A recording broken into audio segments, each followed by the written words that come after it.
All right. अब देखो बेटा, सबसे पहले उन्होंने आपसे क्या बात करी है। उन्होंने बोला कि आपने इस इनइक्वालिटी को सॉल्व करना है। लीनियर इनइक्वालिटी है, सिंपल तरीका है सॉल्व करने का, कोई हार्ड एंड फास्ट रूल नहीं है। जैसे इक्वेशन सॉल्व होती है वैसे ही इनइक्वालिटी भी सॉल्व होगी, एक्सेप्ट फॉर वन थिंग, कि अगर नेगेटिव नंबर कभी डिवाइड डिवाइड होगा तो उसकी लिए इनइक्वालिटी फ्लिप हो जाएगी। तो ये हमारे पास इस तरीके से सबसे पहले वेरिएबल लेफ्ट हैंड साइड पे ले आए, राइट हैंड साइड पे बाकी सारी चीज़ें ले गए। तो ये 4x लेसर देन 14 हो गया। फिर क्या होगा, अब ये अगर मेरे पास 14 हो गया है तो एक्स इज, अब ये 4 दूसरी साइड पे जा रहा है, लेकिन 4 एक पॉजिटिव नंबर है तो दूसरी साइड पे आसानी से चला जाएगा। तो 4/14 हो जाएगा। अब अगर हम इसको सिंप्लीफाई करते हैं तो 7/2 हो जाएगा। 7/2 का मतलब होता है 3.5। सही है, मैंने ये आके आके लिख दिया कि एक्स इज लेसर देन 3.5। इस वाली इनइक्वालिटी का आंसर हो गया। अब बचता क्या है, बचता ये है बी पार्ट। बी पार्ट में उसने बोला भाई कि मुझे write down the largest possible integer which satisfies this inequality. Word satisfy का मतलब क्या है यहाँ पे? वर्ड सेटिस्फाई का मतलब है कि पॉसिबिलिटी, मतलब कि जो पॉसिबल वैल्यू है जो इसको ट्रू बनाती है, मतलब ऐसी पॉसिबल वैल्यू जो इस कंडीशन को ट्रू कर दे, वो वाली चीज आपको बतानी है।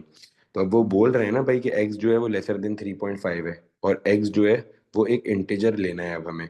तो लार्जेस्ट पॉसिबल वैल्यू क्या होगी, समझो इसने ऊपर एक स्लैब लगा दिया 3.5 का, तो लार्जेस्ट जो इंटीजर पॉसिबल वैल्यू होगी वो 3.4 तो नहीं होगी, 3.3 भी नहीं होगी, क्योंकि ये इंटीजर नहीं है। लेकिन क्या होगा बेटा integer? What is going to be the integer value that could have been possible for this? 3। 3। Very good. तो अब यहाँ पर आते हैं, तो हमने यहाँ पर आके बोल दिया कि 3 पॉसिबल वैल्यू है, वो जो लार्जेस्ट पॉसिबल वैल्यू जो है इसकी वो कौन सी है, 3 है, और हमने ये आंसर लिख देना है। That is it, that is it what we are getting the marks for. Is that clear? Yes sir. फिर इसके बाद अब यहाँ पर आते हैं, अब यहाँ पे चलते हैं और ये वाला क्वेश्चन देखते हैं। अब देखें भाई, इस क्वेश्चन में उन्होंने बोला सॉल्व द इनइक्वालिटी। अगर हमें सॉल्व करनी है इनइक्वालिटी को तो हमारे पास यहाँ पर क्या लिखा हुआ है, 18 - 3x is lesser then x लिखा हुआ है। मैंने बोला भाई -3x है, -x है, लेसर देन -18 है। देखो 18 को उधर लेके गया था तो नेगेटिव नंबर को मूव कराया था, लेकिन मूव कराने का ये मतलब तो नहीं है ना यार कि मतलब साइन चेंज हो। वो तो जब होता है साइन चेंज जब नेगेटिव नंबर डिवाइड या मल्टीप्लाई होता है ना, तो वो तो अभी कोई पॉसिबिलिटी नहीं है। तो मैंने यहाँ पर आगे 4x लिख दिया। अगर आप यही चीज़ एक इक्वेशन होती और लिखा हुआ होता भाई -4x इज इक्वल्स टू -18, यहाँ पे माइनस माइनस काट देना इसलिए सही था क्योंकि इक्वेशन होती है बेटा जी ढीठ। ढीठ चीज़ को कोई फर्क नहीं पड़ता, वो इन सेंसिटिव होती है, उसको कोई फर्क नहीं पड़ता, तो वो यहाँ पे नेगेटिव कट भी जाता तो कोई प्रॉब्लम नहीं थी। यहाँ पर आप नहीं काट सकते। आप क्या करेंगे, आप इस -4 को दूसरी साइड पे लाके डिवाइड करेंगे। जैसे ही डिवाइड करेंगे तो -18/-4 नजर आने लगेगा। और अब जब नेगेटिव नंबर दूसरी साइड पे जाके डिवाइड हुआ है तो ये लेस देन के बजाय क्या बन जाएगा, ग्रेटर देन हो जाएगा। माइनस माइनस कैंसिल हो जाएगा, 2 आ जाएगा और 9 आ जाएगा। तो x इज ग्रेटर देन 9/2 हो गया बेटा। तो ये इस इनइक्वालिटी का आंसर हो जाएगा कि x is greater then 4.5। Is that clear मेरे बच्चे? कोई प्रॉब्लम तो नहीं है यहाँ पे? बोलो भाई।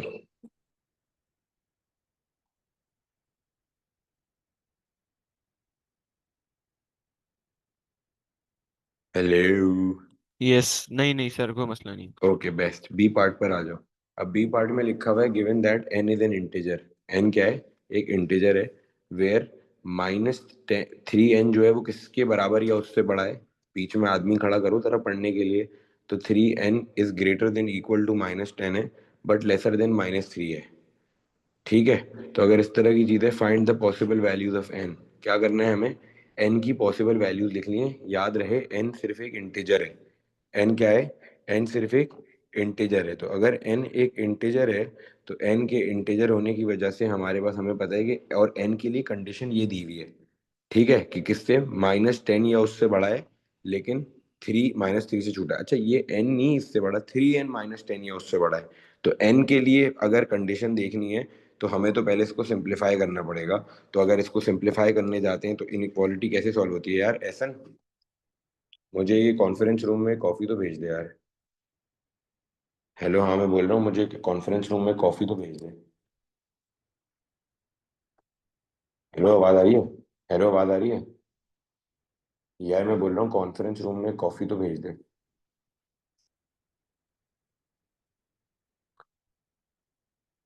हाँ करवा दे, करवा दे, करवा दे, करवा दे। ठीक है, ओके। ठीक है भाई। तो अब यहाँ पर आते हैं, तो यहाँ पर हमारे पास क्या लिखा हुआ है, -10, और ये इनइक्वालिटी को ब्रेक करते हैं। तो अगर इनइक्वालिटी को ब्रेक करने जाते भी हैं तो एक इनइक्वालिटी जो ब्रेक होगी वो इस तरह से होगी, दूसरी इनइक्वालिटी जो ब्रेक होगी वो इस तरीके से होगी। ऐसे ही है बेटा, यही बात हुई थी हमारी। तो अब पहले क्यों करना पड़ रहा है, क्योंकि बीच में 3n लिखा हुआ है। अगर सिर्फ n लिखा होता ना तो हम डायरेक्टली आंसर्स के बारे में सोचते, क्योंकि हमें n के आंसर्स चाहिए। तो अब इसको सॉल्व करना पड़ेगा। तो सॉल्व करने के लिए दो पार्ट्स में मैंने ब्रेक कर दिया। तो ये दो पार्ट्स में इस तरीके से बेटा ब्रेक हो जाएगा। फिर क्या करेंगे, अब ये 3 जो है यहाँ पे मल्टीप्लाई हो रहा था ना n के साथ, आपने क्या करा, आपने बोला भाई मैं इसको डिवाइड करना चाहता हूँ, तो यहाँ पे लाके डिवाइड कर दिया। ये हमारे पास एक चीज हो गई। दूसरी चीज में क्या होगा, -3 डिवाइडेड बाय 3 हो जाएगा। +3 था तो इनइक्वालिटी को कोई फर्क नहीं पड़ेगा। तो it is going to be something of this sort. अब अगर n के लिए लिखने जाऊंगा ना कंडीशन, मतलब रेंज बनाने जाऊंगा n के लिए, तो it is going be greater than equal to -10/3 and lesser than -1। इस बात का मतलब क्या है, अब देखो ये -10/3 को ना हमें तोड़ना पड़ेगा। और -1 को तो हमें पता है क्या है, क्योंकि -10/3 को इंटरप्रेट करना मुश्किल है कि ये कौन सा नंबर है भाई। क्योंकि अभी कभी भी आपने बेटा स्केल अगर देखा हो, स्केल अगर मैं बनाता हूँ तो यहाँ पर अगर 1 लिखा हुआ था और यहाँ पर अगर 2 लिखा हुआ था, तो यहाँ पर ये इस तरीके से छोटे छोटे जो नंबर होते हैं वो 1.1, 1.2, 1.3 ऐसा क्यों होता है, क्योंकि डेसिमल्स में ना नंबर्स को इंटरप्रेट करना बेटा आसान होता है। ठीक है, कि जब भी डेसिमल्स होते हैं ना, उनके अंदर नंबर्स को इंटरप्रेट करना बहुत इजी है as compare to fractions. Is that clear? तो यहाँ पर भी ऐसे ही है कि हमारे पास जो है वो Can we इसको, do -3.3? हाँ जी बिल्कुल ऐसा ही है। तो इसको करने के लिए हमने लॉन्ग डिवीजन की होगी, अगर किसी को नहीं आता तो हम लॉन्ग डिवीजन करेंगे। तो 3 3 9 होता है, -1 आएगा, पॉइंट लगाया, 3 हुआ, सॉरी 10 होगा, और फिर ये क्या हो जाएगा, 3.33। तो मैंने बोला भाई 3.3 से के बराबर है या फिर उससे बड़ा है और -1 से छोटा है। तो अब वो बोल रहा है एन इंटीजर था, तो -3.3 और एन। तो -3.3 यहाँ पे बनाया, -1 यहाँ पे बनाया, बीच में क्या क्या इंटीजर्स होंगे बेटा, एक -3 होगा, एक -2 होगा। That is all what we had to write down. 0। Zero भी, जीरो कैसे होगा, जीरो तो बेटा -1 के बाद आएगा ना। अच्छा अच्छा, सही। तो -3 और -2 हमारे पास एन की पॉसिबल वैल्यूज होंगी। ये आपने यहाँ पर आगे इस तरीके से लिख देना है, -3 -2। फिर हमें -3.2 -3.1 ये तो नहीं लिखना ना? नहीं बेटा, क्योंकि एन इंटीजर है ना, वो तो फिर डेसिमल हो जाएगा, तो फिर परपद ही खत्म हो जाएगा सारा का सारा। ओ यार। ठीक है, समझ आया? कोई प्रॉब्लम तो नहीं है ना? नहीं और सर। राइट, अब यहाँ से आगे चलते हैं और यहाँ से आगे जाके हम अब यहाँ से एक और सवाल कर लेते हैं भाई। कि अब हमारे पास लेट सपोज इस तरीके का एक क्वेश्चन आ गया कि अब उन्होंने बोला भाई कि यहाँ पर ये पढ़ो। अब उन्होंने बोला भाई एन जो है ना, वापस से किससे बड़ा है, 1/5 से बड़ा है और 1/4 से छोटा है। अबे भाई 1/5 क्या होता है, 1/4 क्या होता है, ये समझने के लिए हमें पहले इसको डेसिमल में कन्वर्ट करना पड़ेगा। मुझे पता है आप में से किसी को लग रहा होगा ये तो बहुत आसान सी बात है, लेकिन जिसको नहीं पता उसके लिए मैं ये कर रहा हूँ। 1 यहाँ पे लिखा, 5 लिखा, पॉइंट लगाया, और यहाँ पे खुद ब खुद 0 आ जाएगा, तो 2। तो ये 10 हो गया। तो ये 0.2 हो गया। ये 1/5 का मतलब हो गया 0.2। इसी तरीके से क्या बचा, 1 अंदर आया, 4 बाहर आया, पॉइंट लगाया अपन ने, तो ये 10 हुआ, और ये क्या हो गया, 2, 8, और भी होगा आगे। तो वापस से 0 आया, तो ये 5 और ये 20 हो गया। तो अब ये मेरे पास क्या हो जाएगा, 0 हो जाएगा। तो 0.25 यहाँ पर आ गया। तो भाई अगर 0.25 यहाँ पर आ गया है, तो मतलब है कि n जो है वो 0.2 से बड़ा है मगर 0.25 से छोटा है। तो मतलब यहाँ पर इस तरीके से देखो, 0.2 से बड़ा है, 0.25 से छोटा है, और write down a decimal value of n that satisfies this inequality. Satisfies का मतलब वही रहेगा ट्रू या फिर पॉसिबल है, ये बात होती है सेटिस्फाई का मतलब। तो भाई क्या होंगी वो पॉसिबल वैल्यूज, 0.21 भी हो सकती है, 0.22 भी हो सकती है, 0.23 भी हो सकती है, 0.24 भी हो सकती है, लेकिन 0.25 से कम ही रहेगी। तो यहाँ पर आगे हमने कोई भी एक आंसर लिख देना है। मैं 0.21 लिख रहा हूँ।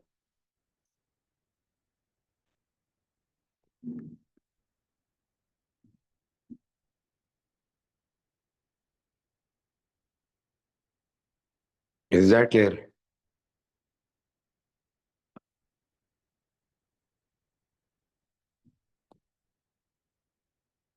Are we good? Yes sir.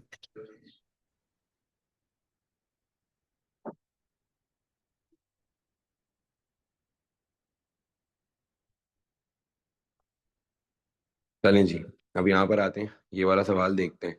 अब देखो उन्होंने वापस से क्या बोला हुआ है, उन्होंने बोला हुआ है भाई कि यहाँ पर जो है वो 5y-3 is greater then 3y+12, right? तो अगर 5y-3 2y+12 है, तो ये क्या होगा, ये होगा कि ए पार्ट पर आते हैं कि 5y-3y ग्रेटर देन 12+3 हो जाएगा, तो 2y इज ग्रेटर देन 15 हो जाएगा। और बेटा जी ये क्या हो जाएगा, y इज ग्रेटर देन, ये तो सिंपल सवाल था यार। अच्छा मैं तुम लोगों को एक और मजे की बात बताऊं, ये एक y जैसा टॉपिक है जिसमें जो है ना वो पेपर में मार्क्स जस्टिफाइड नहीं होंगे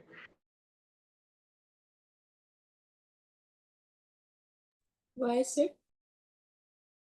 दे रहा है, तो ये इस टॉपिक में आपको फेस करना पड़ेगा। ठीक है, तो अब यहाँ पर देखो ये हमने इस इनइक्वालिटी का आंसर लिख दिया। अब इन्होंने हमसे क्या पूछा है इसके आगे, इन्होंने हमसे ये पूछा है कि भाई नेक्स्ट चीज़ क्या है। नेक्स्ट चीज़ हमारे पास ये है कि यहाँ पर लिखा हुआ है कि मतलब अब यहाँ पे लिखा है write down all the integers, मतलब वो सारे इंटीजर्स हमें स्टेट करने हैं जो कि दैट सेटिस्फाई, मतलब वापस से ट्रू हो इस इनइक्वालिटी के लिए, मतलब इनइक्वालिटी का मतलब एक्स के लिए। लेकिन अभी ये अगेन एक्स के लिए तो नहीं है ना इनइक्वालिटी, ये तो 3x के लिए है। तो पहले इसको ब्रेक कर लो आप, तो ब्रेक आप दो पार्ट्स में करोगे, एक पार्ट ये हो गया, दूसरा पार्ट बेटा ये हो गया। So -6 is lesser than equal to 3x हो गया। फिर उसके बाद क्या होगा, 3x इज लेस देन 6 हो गया। अब अगर ये इस तरह की कोई भी चीज आ रही है तो -6/3 is lesser than equal to x होगा, क्योंकि पोजीशन चेंज नहीं करते ना, ये भी तो एक कंडीशन थी। तो डबल साइड इनइक्वालिटी की। और ये क्या हो जाएगा 6/3, तो x इज लेसर देन 2 हो जाएगा। तो बेसिकली x यहाँ पर आएगा, -2 यहाँ पर आएगा और 2 यहाँ पर आ जाएगा। अब अगर हम इसका आंसर लिखने जाते भी हैं तो इसका आंसर क्या क्या हो जाएगा बेटा, -2, -1, 0, 1 और 2 से फिर छोटा है, तो ये चार पॉसिबिलिटीज हो जाएंगी इसके लिए बेटा। तो अगर ये चार पॉसिबिलिटीज हो जाएंगी तो हमने ऑल द इंटीजर्स का मतलब है कि सारे ही उसको जरूरत है। तो -2, -1, 0 and 1 and that is it. ठीक है। जी sir.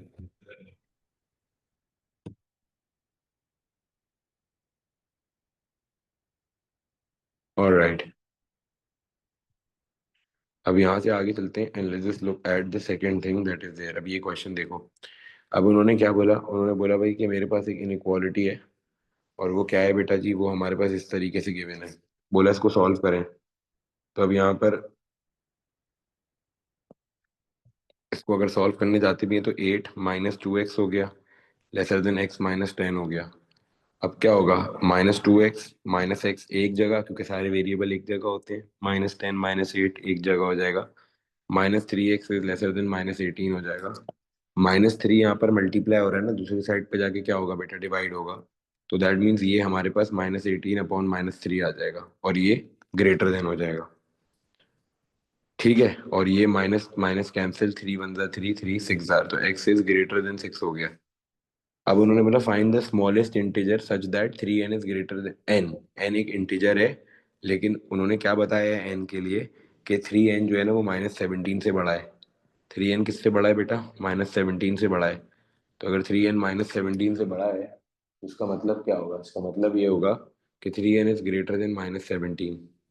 So if 3n is greater then -17 है, तो हमारे पास हमें ये याद रखना चाहिए कि भाई अब हमारे पास क्या, n निकालने के लिए दूसरी साइड पे ले जाके 3 को डिवाइड करना पड़ेगा। तो अगर 17/3 करता हूँ तो n इज ग्रेटर देन -17/3 का मतलब क्या होगा कि यहाँ पे 17 लिखा, यहाँ पे 3 लिख दिया, 3 × 5 = 15 हो गया, तो ये 2 आ गया यहाँ पे। ठीक है, तो बेसिकली ये क्या हो जाएगा, 5.6666 हो जाएगा। अब अगर मतलब आपको समझ नहीं आता तो चलो ऐसे देख लो, यहाँ पॉइंट लगाया आपने, यहाँ पे 20 हुआ, 6 हो गया, तो n इज ग्रेटर देन 5.6 है। अच्छा -5.6 से बड़ा है, तो स्मॉलेस्ट पॉसिबल इंटीजर क्या होगा, मतलब अगर मैं बोल रहा हूँ -5.6 से बड़ा है, तो बेटा जी सबसे पहला जो पॉसिबल इंटीजर होगा, क्योंकि बड़ा है तो फिर तो वो भाई मतलब 10 लाख भी हो सकता है n, लेकिन हमें तो स्मॉलेस्ट चाहिए ना। तो स्मॉलेस्ट का मतलब क्या होगा, स्मॉलेस्ट का मतलब होगा इंटीजर है तो -5 हो जाएगा। इज दैट क्लियर बेटा? Are we good? समझ आता है? Yes, sir. तो I think this is going to be it and then that is going to be -5। ठीक है, अब आगे चलते हैं and let's look at this inequality. अब यहाँ पर आते हैं, ये वाली इनइक्वालिटी देखते हैं कि ये कैसे होगी। तो देखें जी, यहाँ पे क्या दिया हुआ है, यहाँ पे ये दिया हुआ है कि अगर ये एक इनइक्वालिटी है और उन्होंने क्या बोला हुआ है, उन्होंने बोला हुआ है भाई कि हमारे पास this is the inequality that we have to solve, double side inequality. और सारे इनइक्वालिटी सॉल्व नहीं करनी, बल्कि हमें तो सारे इंटीजर लिखने तो इस इनइक्वालिटी में आ सकते हैं, right? This is all what we have to do. तो अब यहाँ पर हमारे पास क्या होगा, -1 यहाँ पर आएगा, laser than equal to 4y+3 हो जाएगा। एंड देन यहाँ पर क्या आएगा, 4y+3 इज लेसर देन 11 हो जाएगा। ठीक है, तो -1 -3 is lesser than equal to 4y हो जाएगा, -4 is lesser than equal to 4y। और अब ये 4 दूसरी साइड पर आके जैसे ही डिवाइड होगा तो -4/4 is lesser than equal to y हो गया, तो -1 is lesser than equal to y। ये करने की क्यों जरूरत थी? क्योंकि देखो हमें ना y की वैल्यूज चाहिए, जिसके लिए इंटीजर्स का आंसर चाहिए फॉर y वैल्यूज। देन यहाँ पर आते हैं तो 4y is lesser then 8 and y is lesser then 2 हो जाएगा। तो ये दो पॉसिबिलिटीज हमारे पास इस तरीके से बन जाएंगी। Is that clear? तो मतलब है कि यहाँ पर अगर हम आते हैं तो यहाँ पर आने के लिए हमारे पास क्या होगा, यहाँ पर आने के लिए हमारे पास जो फाइनल y की वैल्यूज होंगी वो क्या क्या होंगी बेटा? वो होंगी भाई -1 के बराबर या उससे बड़ा है लेकिन 2 से छोटा है। तो यहाँ पर हम आते हैं, -1 लिखेंगे, -0 लिखेंगे, 1 लिखेंगे और बस, क्योंकि 2 से तो छोटा है ना फिर, और इंटीजर्स ही है, तो 1.1 1.2 1.3 भी काउंट नहीं होगा, क्योंकि वो उसकी भी कोई जगह नहीं बनती, क्योंकि सिर्फ इंटीजर्स की बात हो रही है। Is that clear guys?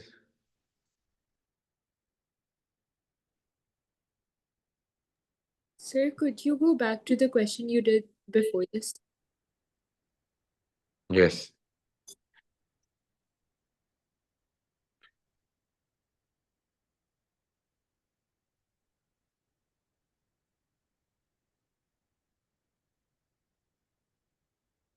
Okay, sir, I got it.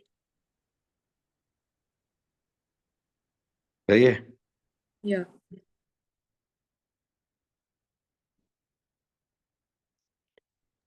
Alright. Sir आप अप्रोक्सीमेटली कितने सवाल करवाएंगे? यार अप्रोक्सीमेटली ये तो तुमने अच्छा सवाल पूछा है, मेरे ख्याल में अभी दो आखिरी सवाल कर रहा हूँ मैं, मतलब बस इतनी ही देर लगती है इसको समझाने में, बाकी सारे क्वेश्चंस बस रिपीट होते रहेंगे। ये देखो, टू वे इनइक्वालिटी है, ये देख लो। उन्होंने बोला एक वैल्यू ऑफ एक्स लिख के बताओ, ऐसी वैल्यू लिखना कि एक्स जो है वो 4 से बड़ा हो और फिर ये वाली चीज भी उसके लिए हो। अब ये 4 से बड़ा, तो क्या होगा कि यहाँ पर सर हमने लिख पहले दिया। तो इनइक्वालिटी सॉल्व करेंगे ना। हाँ, ये लेकिन एक तो हमें पता है ना, एक्स इज ग्रेटर देन 4 है, और बाकी दूसरी वाली को हमें थोड़ी सी मगजमारी करनी पड़ेगी सॉल्व करने के लिए। तो कर लेते हैं बेटा, क्या हो गया, मार्क्स भी तो मिलना है। तो ये क्या होगा, 2 - 17 हो जाएगा। फिर ये क्या होगा, -3x होगा, -17 हो जाएगा, सॉरी -15 हो जाएगा। फिर ये x इज -15/-3 होगा, और ये लेसर देन हो जाएगा, माइनस माइनस कैंसिल, 3 × 1 = 3 × 5 = 1000। तो x इज लेसर देन 5 हो गया, और फिर x इज ग्रेटर देन 4 हो गया। मतलब 4 से बड़ा है, 5 से छोटा है, और ऐसा कहीं भी नहीं है कि x कोई इंटीजर है, तो मतलब डेसिमल हो सकता है ना। तो आपने 1.1 भी लिख, 4.1. 4.1 भी लिख सकते हो, 4.2 भी लिख सकते हो, 4.9 तक जो भी चाहो ना लिख सकते हो। Is that clear? Yes sir. That is it. Your test is going to be at 2:30. I'll just tell Saim on the group to adjust the timing. कल इंशाल्लाह 2:30 तक टेस्ट होगा. Good luck for it. Sir And then कितने I... Sir, marks का होगा? for the Sorry, test, sorry. do you have to join like your meeting and then do Yeah, it? yes, yes. You guys will have to join the meeting and then do it. And